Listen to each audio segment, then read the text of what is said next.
welcome to the Veterinary Marketing Podcast, where it's all about helping your veterinary practice attract, engage, and retain clients. Broadcasting a new podcast every Monday from sunny Southern California, here's your host, Brandon Bashirs. Hey there, everybody. Welcome to episode number 111 of the Veterinary Marketing Podcast. Thank you so much for taking the time to listen today. I hope that you're having a fantastic day. Today, I'm very excited about the episode because we have Dr. Cody Creelman on the podcast. And if you're not familiar with Dr. Cody Creelman, he's been on 3 times before, which is amazing that he's been on that many times. We've talked about Snapchat, we've talked about Periscope, we've talked about Vine, and video creation, a bunch of really, really cool episodes. If you haven't listened to him before, be sure to listen to those episodes. There's definitely something there for you. So one thing that I think is really impressive about Dr. Creelman is that he's been able to consistently create and build upon his social media skills. And so he's got a lot. Today we're going to be talking specifically about his vlogging experience and what he's been able to do in creating vlogs that have gotten well over 3 million views between YouTube and Facebook, which is really, really impressive. We talk about how that's impacted his business and some practical tips and tricks to actually help you create better video in your practice. So it's full of great information, and we'll get into that in just a little bit. Before we begin, though, be sure to subscribe in iTunes. And if you could do me a huge favor, please leave me an honest review. Really, really appreciate it. Also, be sure to check out my newsletter. It's filled with tips and tricks that will help you to become a better marketer. If you haven't done so already, be sure to connect on Facebook, LinkedIn, Twitter, Snapchat, wherever you like to connect. I'm there, although I don't really produce content on Snapchat very often. But you're free to send me a message at VMP Brandon. I'd also like to mention this episode is being sponsored by snoutschool.com. Do you ever feel like you're wasting time with your veterinary hospital's social media efforts? Well, veterinary practice manager Danielle Lampert has put together a list of 5 awesome social media tools that every hospital needs to succeed. Danielle is dedicated to teaching veterinary hospitals to use social media via her website, snoutschool.com. So go to snoutschool.com/Brandon to get her list of 5 must-have social media tools now. You'll learn how to create professional-looking social media graphics, you'll save time by scheduling posts, and you'll find out where your clients are spending time online. Not only that, she's got great tips for getting your whole veterinary team to understand the importance of social media. So head on over to snoutschool.com/Brandon to get the 5 must-have social media tools for your practice today. That's snoutschool.com/BRANDON. All right, so let's get into today's episode. So as I mentioned, we have Dr. Cody Creelman. And for those of you who don't know Dr. Creelman, he is a beef cattle veterinarian and a practice owner of Veterinary Agri-Health Services in Alberta, Canada. And so he's been creating content, doing social media. I think he started on Twitter and expanded from there. He just does great content. And what has really impressed me is that I figured that his videos were going to be very popular because what he does is very interesting. And that's one thing that I think every veterinarian or veterinary professional should take away, that people love watching what goes on in veterinary practices. And even if it seems, just routine to you, I think that people on the outside watching, it's very, very interesting. So obviously, Dr. Creelman's been practicing for a really long time in all his social media that he's been doing. So, his Twitter, his Snapchat, his Instagram, all of these different things, and YouTube coming together to build skills that allow him to create really engaging and interesting videos. So in today's interview, we talk about everything from the tools that he uses to his strategy and storytelling and just everything in between. So it's a really good interview, and I'm definitely a huge fan of his work. What really surprised me is that, and what surprised me the most about what he's been doing, is that it's actually generating clients for him. And I thought that since his business is super local, and his views, obviously 3 million people don't live in his town that are potential clients, and he's obviously growing, but it just is amazing to me that people are seeking him out really aggressively and wanting to do business with him because of his videos. So if you haven't checked him out, you should absolutely do it. Subscribe to his YouTube channel and also his Facebook And I'll link to those if you go to veterinarymarketingpodcast.com. I will link to that in the show notes at episode 111. And I just think it's extremely impressive. And this should hopefully serve as some motivation for you, because I think that right now is an amazing time. There's always going to be, always the best time to start something is now, but it truly is still the beginning of all of these, different opportunities to create content, to put yourself out there, and to really get a good following. It's going to be amazing to see how far along. I mean, he's not even done it for a year now, and he's had millions and millions of views. And, pretty soon here, every single episode he does, I expect he's going to get the distribution of, seriously, a small cable network or a large cable network at some point. So definitely a huge fan of his work, and this episode is filled with a bunch of insight. So I hope that you enjoy it. And so without further ado, here's the interview with Dr. Cody Creelman. All right, so on today's podcast, we have Dr. Cody Creelman. Thanks for being on the podcast, Cody. Appreciate it, man. Thank you, Brandon. This is number 4 interview, I think, correct? Although I can't remember how many it's been, but it's been way too long since the last one. I think we'll call it the Cody Creelman Show as well, because you've been on so many times. I don't think so. But yeah, I feel like it's been a year since I've been on. Probably. Well, you've been really busy since our last interview, I know. So you started a vlog pretty close to a year ago, right? When did you start your vlog? Yeah, it was the day before my 31st birthday, so November 30th of 2015. That's really cool.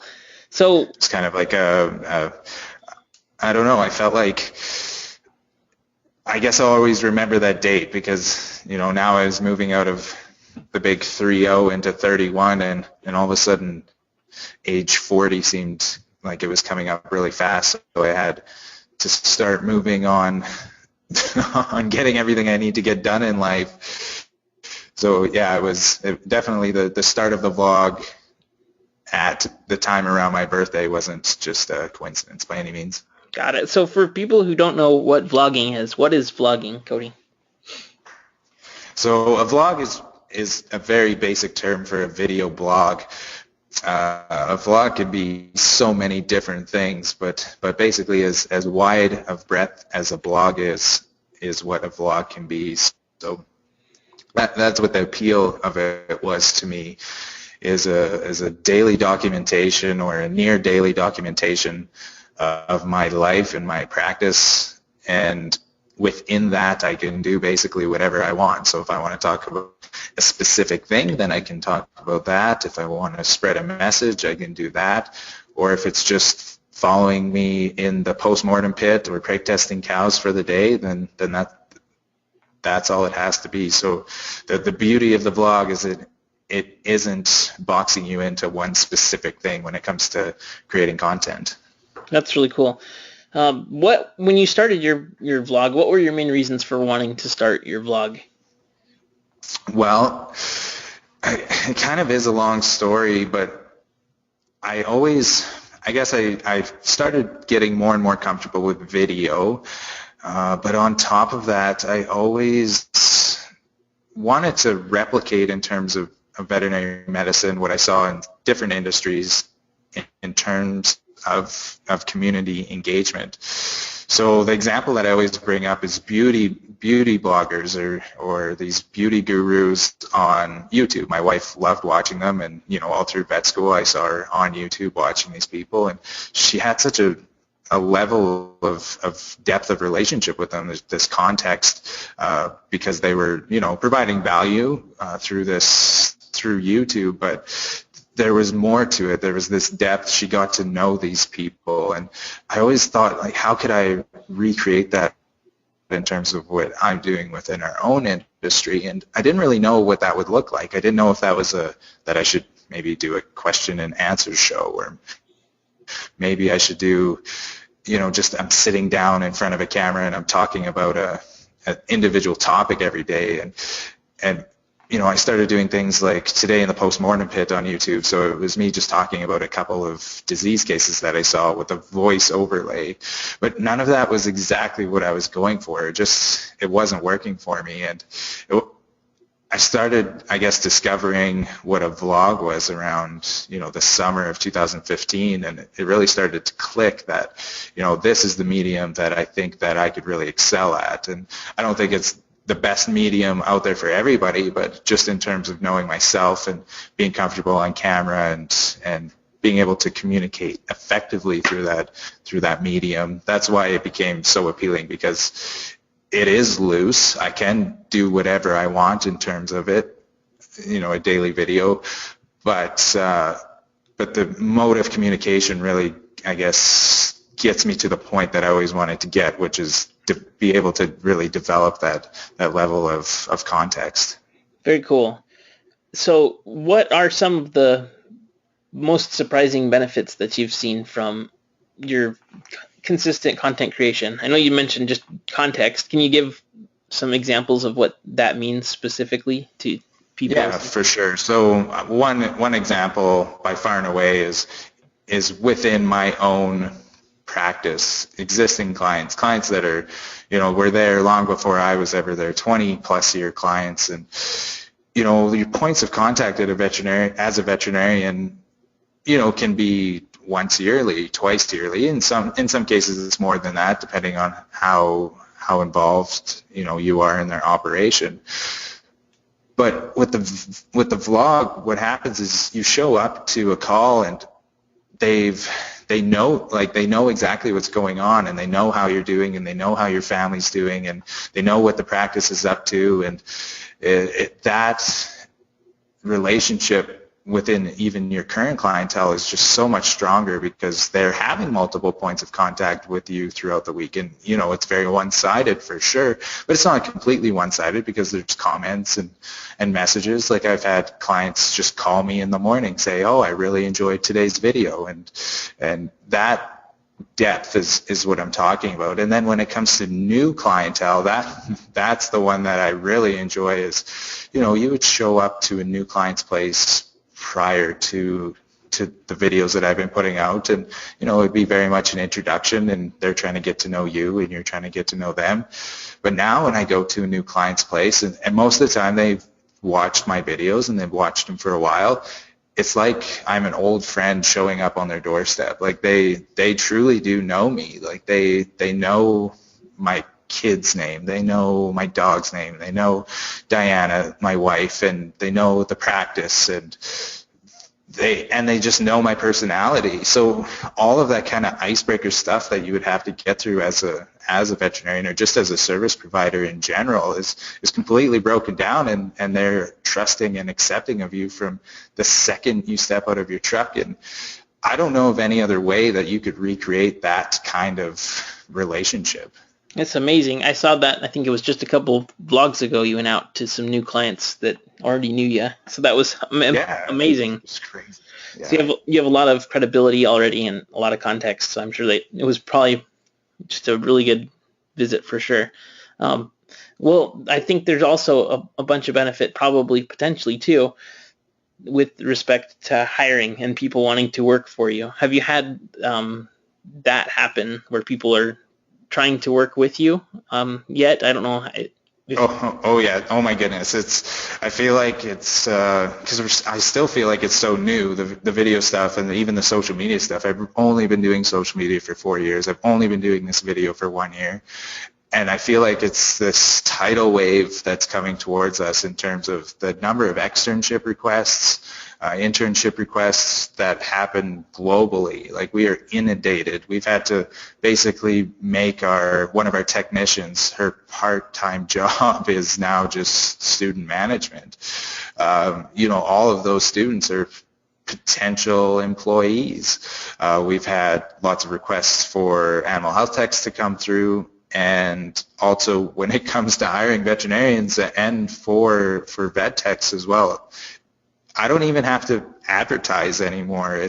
I have these people, this sphere of influence now, and I just have to send out a Facebook post saying, it's time to hire again, and I'm getting a lot of applicants just because of that. And it's not just it's usually not just an application where I don't know the person, usually there's some, back and forth context because of the videos that they've left comments and, they've sent personal messages over the last couple months as well. So it's not like I'm just getting a resume that I've never seen their name before. It's from a human resources perspective, I couldn't be in a better place that way for sure. That's definitely something. When you started vlogging, I thought that it would definitely be a big impact and it'd be popular because you're good at creating content and things. But I didn't expect that you would get new clients from it. Like that was my last.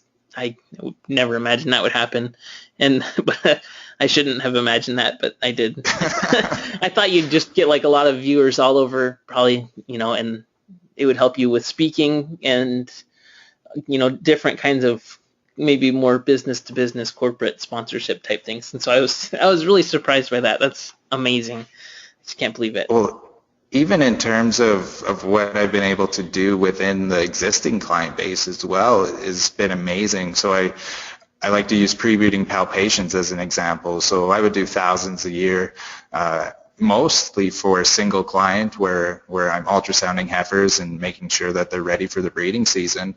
And because of the videos and people seeing that this is actually something that I do and a service that I offer, I can't even count how many heifers I did in the past year because people were just seeing that in the videos, this is what Cody's up to, so I better get my heifers checked out too. Like, they want to use your services. Sometimes they just don't know that they're there. That's really cool. That's amazing. So here's a question kind of about technical creation. What kind of, I'm sure people are wondering, what kind of equipment do you use and how did you start your vlogging as far as technical equipment and stuff? Yeah, so I think the equipment thing is definitely something that hangs people up because they're not comfortable in going out and buying a camera, and I knew nothing about video equipment or photography equipment at all. I started with my cell phone, but first I think it was like the first 40 vlogs were all shot just with my iPhone, nothing else. And from a technical perspective, it was a little difficult because I would fill up my storage really quickly or I'd always be fighting battery life. But from a quality perspective, it was great. Like when I look back at some of my older vlogs that were shot solely on an iPhone, I can't hardly tell a difference. Or if I'm shooting with my regular camera now and my iPhone, from a different perspective, when I cut back and forth, the difference is minimal, and people aren't looking for that. They're not looking for the IMAX experience when they start watching your Facebook video. They're looking for the story. So the equipment should not at all be some sort of barrier. But so to continue on, there was, I guess, those issues that were preventing me from being able to capture everything I wanted to capture. So if my battery died or if I was getting a lot of phone calls that day, that would wreck my ability to be able to, say, take a time lapse with my cell phone, because then I would get a call and then the time lapse would be ruined, right? So that's why I moved into a dedicated camera, and it's just a simple point and shoot. It's just a Canon camera. Very, very basic, no external mic, nothing like that. Most of the time I don't use a tripod. I just balance it on a box of gloves or just something that's in the area.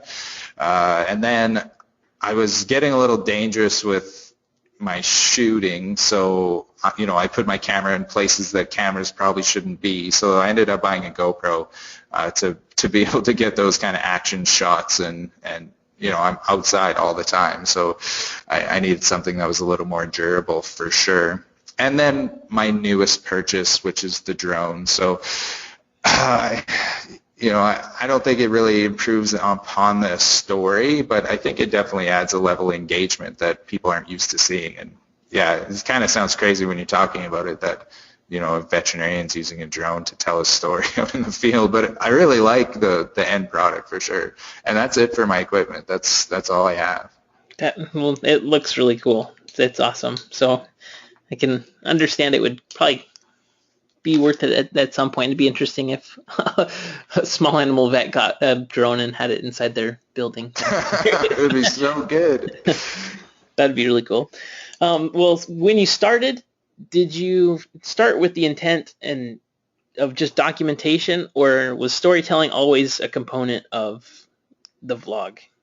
Because I think there's kind of two different. You can either document, which is I think probably the better route for most people to go until they get to the point where they're good at storytelling. And then there's, like story creation and storytelling, like almost filmmaking. So when you started, what was your goal and how has that changed, do you think? Yeah, I think I've kind of had a messy mix of both the entire time without really taking the time to think about when I was doing one of each. And I think from a natural knack, I think I am a good storyteller. So I was falling into that default, feeling like I really need to provide that extra, I guess, push in terms of telling that story effectively. But I think what it is it's documentation is the backbone with storytelling as the appendages. So I can reach into, have that in my arsenal throughout a single video. So it's definitely a mix of both. And even from day one, like I was just watching my first vlog, and it's just crazy how similar the style was in vlog 1 as it is in vlog 119. Like I really haven't deviated from that formula, and it wasn't planned or calculated. It was just my natural default. Gotcha. So when you started too, did you, I can't remember, I don't think you did launch your Facebook page right away. You were just doing YouTube. Is that right? I can't remember. Yeah, it felt like it was a lot longer, but I just checked and I launched my YouTube on the November 30th, and I launched my Facebook on December 9th. So I had about nine videos up by the time I launched my Facebook, but it felt like it was an eternity in between. Gotcha. So when you started, did you think you were going to mostly just stay within YouTube, or did you always have, if I remember correctly, you used to say you were not good at Facebook and you didn't do Facebook. Is that? Yeah, from a practice perspective, and I guess the traditional way that practices use Facebook, I was just not a fan, and not because I don't think it can be effective. It's just from what I can do, it's not effective. I'm not great at writing those long form Facebook posts or those short ones. I'm not great at content curation because I guess I'm not consuming a ton of content from the industry. So for me, from that traditional Facebook user standpoint, as a vet practice, it wasn't effective for me. I just wasn't good at it. So I guess I defaulted to YouTube because, I was comfortable with video, so let's put things on a video platform, which was interesting because I don't know what my expectations were, but I was like, man, I'm just not getting the growth that I was hoping for. So within that 9 days, upon consultation with some industry experts, I opened that Facebook page, and that thing has been a monster. It has been a monster. Well, your YouTube channel has 1,800 and change subscribers, so that's really solid. It takes a lot of work to get subscribers on YouTube for sure. It's difficult to do. So I'm sure it'll grow. It seems to be an exponential growth on YouTube. At some point it starts to get bigger, but you have over 21,000 likes on Facebook, which is amazing in a year. That's definitely crazy. What would you say have been the biggest kind of lessons in working with Facebook? What's some of the best practices type thing that you've seen in creating video there? And one question I always get is, should I post things to YouTube or Facebook? And I would like to get your take on the differences between the two. Yeah, for sure. So in terms of best practices with video, and of course you've talked about this at length before, that when it comes to Facebook, video is so hot, and I definitely jumped on that bandwagon right off the bat, and I think that's why I've kind of reaped some of those rewards, because in terms of veterinary content or animal agriculture content, I was out there right away. Consistency definitely helps. My page does nothing if I'm not posting, so there's no kind of residual views. That's one thing when it comes to YouTube is, all my videos just keep steadily growing in terms of views from vlog 2 to vlog 102. Where Facebook, once a couple days goes by, that's it. You're not getting any more views, or very minimal views on Facebook, so you have to keep that consistency up. You have to keep posting if you want to grow it, and that's how you draw in new viewers for sure. Engagement, engaging content, not to be boring, is another big one. I always try to, you have 3 seconds within your video, or even less usually.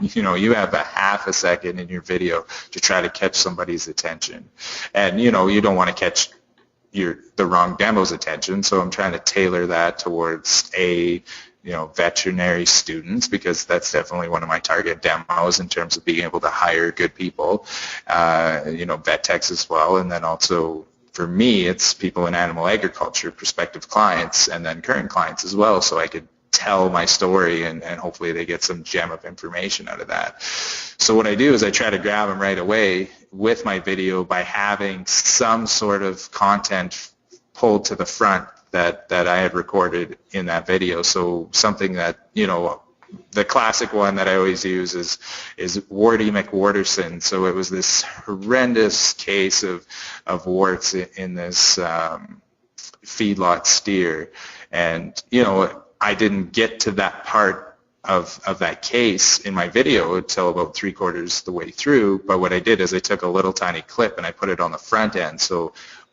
the first 2 seconds of the vlog is this steer with these horrendous warts, and that would draw somebody in. That's very, very important.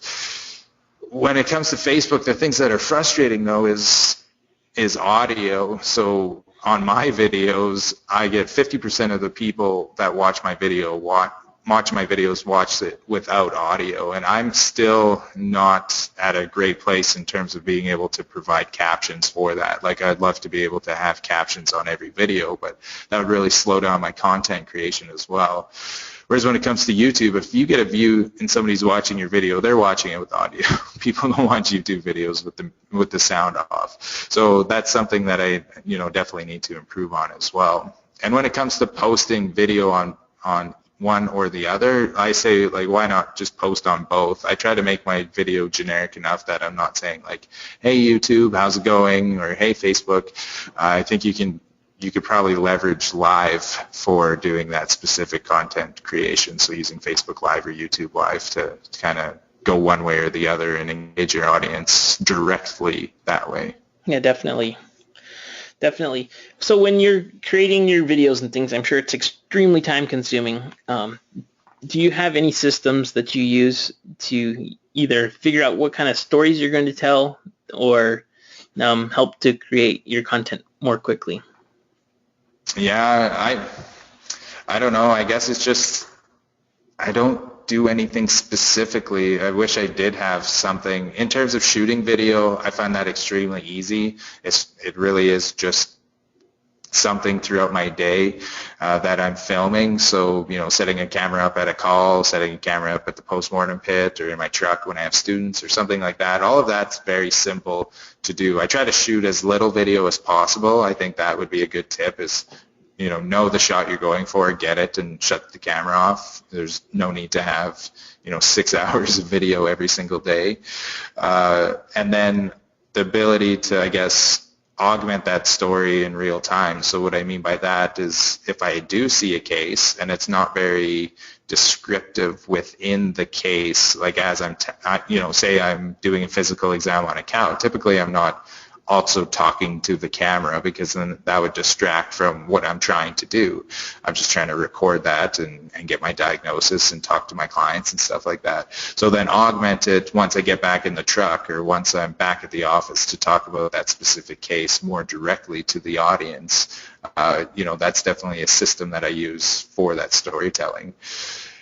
And then after that, I find it pretty easy to lay out, I guess, my storyboard, for the lack of a better term, is it's just chronological throughout the day. So I'm not really bringing cases forward or moving things back. I'm dumping in all of my video from the first video that I shot to the last video that I shot. And sometimes there's a little bit of arrangement, right? But say it's drone footage. Say I got a really neat shot of the producers bringing the cows in from the valley or something like that. That's going to be rearranged. But for the most part, the story is just chronologically as I go throughout the day. Gotcha. That makes a lot of sense. And I'm sure if you let video build up, you would have to remember what you did. But other than that, that's probably a very simple way to get it done effectively. The next thing is, with your videos, they're super educational as far as you talk about procedures and really in-depth type things. When you started, did you intentionally make them educational like that to be more targeted towards the industry, or did you want consumers to? Because I find it very interesting. I didn't know if you had thought that it would be interesting to people outside of the industry when you started.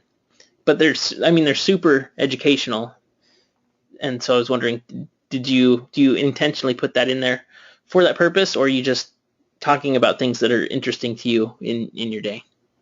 Yeah, no, it absolutely is intent.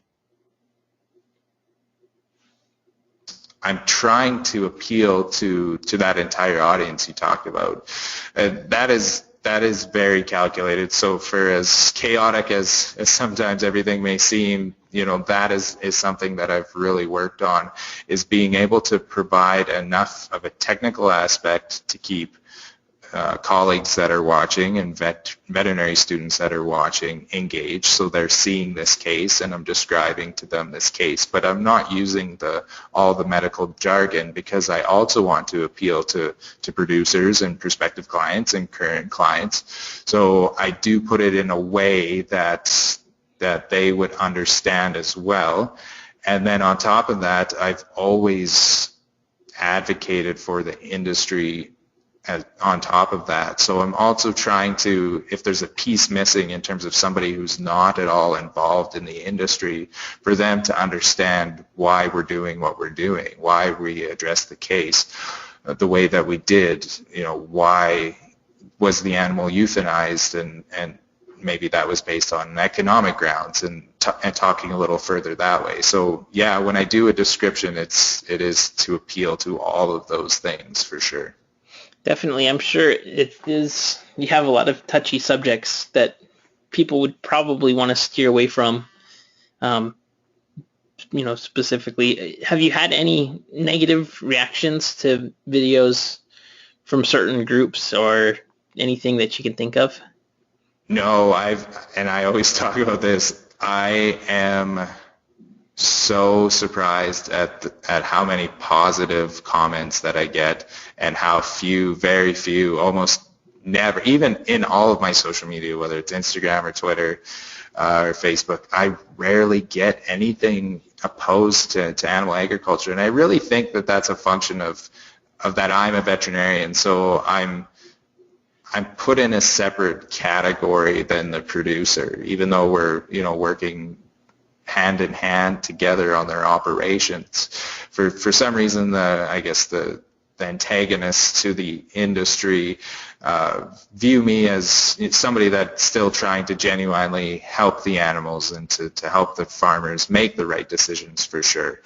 I could count not even 3 comments of somebody trying to say that what we're doing is not right, and I always make the argument. I guess they know that I'm coming from a place of truth, that I always make the argument that our system isn't perfect. Like, animal agriculture is not perfect by any means, but what we're doing is we're trying to improve upon it. We're trying to make it better. So I'll get the comment, so why are there so many dead cows? Like, why are you doing so many postmortems? So that's a perfect opportunity for me then in the comment section or in questions and answers periods when I do those to then discuss, why we're doing these postmortems so we can change protocols, both in real time and in years to come to make it so that there is less mortality. And I think by, providing the entirety of the full context and not shying away from those scary subjects, you get a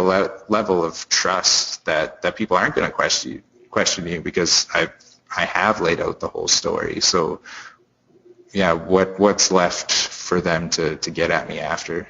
Yeah, definitely. Well, that's some really good insight there. So I guess my last question for you is, what do you think has been the most surprising thing since you started your whole vlogging experience?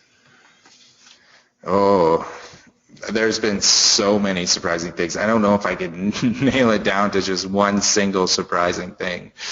I guess, from a personal level, what has surprised me is how much of that I'm grateful that I started this process because of my family. It's such I hope it's going to be such an amazing gift to give to my children and my wife, to be able to watch that documentation of what Dad was like when he was 31 out in the field working. Like, I think back, if I could have that, or if you could think about your parents at age 31 when you were 2 years old, and there was video documentation of their day-to-day struggles, and there was clips of you in there, and like, that would just be so amazing to be able to look back at that. And our generation, we're lucky if we have a couple of photos of our parents during that time, right? So, to think about that is just amazing. Like, I have the birth of my daughter. Like, I have that vlog. I have what I was doing that day in terms of work and rushing back and chasing the ambulance and documenting that entire story. Like, that's going to be something so special down the road that I think it'll all be worth it. So, and then on top of that, just the family support, like, it is a lot of work. I guess it's not something that surprised me. It is a lot of work. And, when I first started, my wife said, like, so you're not coming to bed ever again? Like, that's it? And I was like, well, I don't know how else to do this. And now she's so incredibly supportive. So, she goes to bed, and out comes the laptop, and I do my thing for the next 4 hours, and that's really good. So that's the surprising thing on the personal side. On the work side, yeah, I can't believe even now how much growth we've seen in the practice, that I do attribute a lot to the videos. When I first started practice, we were lucky to get 1 to 2 new clients a year. Like, we have a very small client base, being food animal practice, but right now we're getting 3 to 4 new clients a week. Like, it's just unbelievable. I would have never have guessed that. And then I guess on an overall professional level, just the encouragement that I guess that I've provided, I wasn't expecting that to veterinary students and other veterinary professionals. The amount of comments that I get back saying, like, your videos are the only thing that's getting me through this year, or this exam session, this study session, like, to see that it's all worthwhile to them, that there's a practitioner out there that was happy after vet school and is doing what he loves, that to get those types of comments, I wasn't expecting to be seen as this beacon of encouragement for the industry. So I think that, it's hard to answer your question specifically, but if I break it down to each individual aspect of my life, I think that's what it looks like. That's a solid answer. Thanks, man. Well, thank you so much for coming on the podcast today. Where's the best place for people to reach you? Well, obviously, I'm sure everybody will be able to find you on Facebook at facebook.com/Cody Creelman Cow Vet. But where else is a good spot? Yeah, that one's good. Subscribe to my channel on YouTube. I would really appreciate that. That we got to grow that 1,800, but just send me an email, codyc@vhs.net. Send me a message on my Facebook CalVet page. I always answer every question, every comment. So yeah, that's probably the best place. All right. Well, thank you so much for being on the podcast, Cody. Really appreciate it. Thank you very much, Brandon. All right. So I hope that you enjoyed today's episode. I feel like it was full of really great insight. And again, if you have any questions, comments, need help with anything in your practice and marketing-wise, just feel free to send me a message. The best place to do that typically is Facebook. And don't forget to follow, subscribe to Dr. Creelman. Go subscribe to his YouTube channel for sure. And then also subscribe to his Facebook videos. So have a great day. If you want to know where the links are for that, you can go to his Facebook page, which I will link at veterinarymarketingpodcast.com. And you can just click on episode 111 or search for Dr. Cody Creelman. And you can see his other episodes there as well. So have a great day, and I will see you on next week's episode.